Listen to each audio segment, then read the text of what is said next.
Imagine a horror movie ending so thought-provoking that it gets rejected for being too intellectual. That's exactly what happened with Halloween Ends, the divisive sequel that left fans scratching their heads. While some praised its boldness, others found it falling flat. But here's where it gets controversial.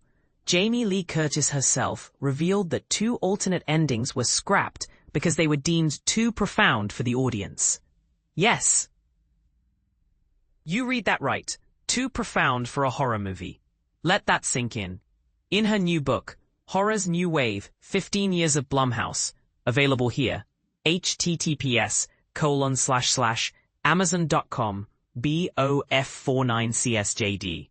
Curtis dives into these shelved ideas. One ending would have taken place in a mask factory, echoing vibes from Halloween 3, Season of the Witch, and Child's Play 2. The scene? A conveyor belt churning out Michael Myers masks, symbolizing that anyone could become a monster if they put on the mask. It wasn't just about Michael. It was about the darkness within all of us. But as Curtis explains, this ending was deemed too intellectual for the finale. Another ending explored a chilling transference of evil. Laurie, in the act of killing Michael, almost becomes him. She'd have to isolate herself forever, carrying a piece of his malevolence.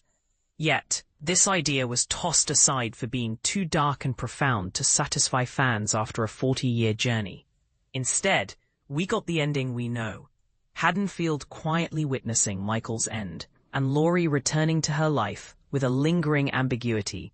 The Myers mask sitting on her table.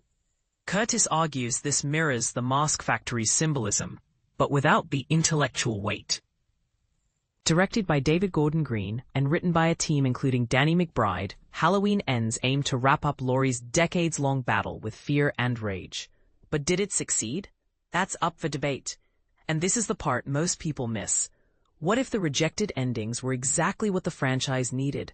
A horror movie daring to challenge its audience with deeper themes instead of relying on jump scares. Would you have preferred the Mask Factory ending or the dark transference of evil? Or do you think the final version hit the mark? Let's spark some controversy. Share your thoughts in the comments. After all, isn't horror at its best when it makes us think and argue?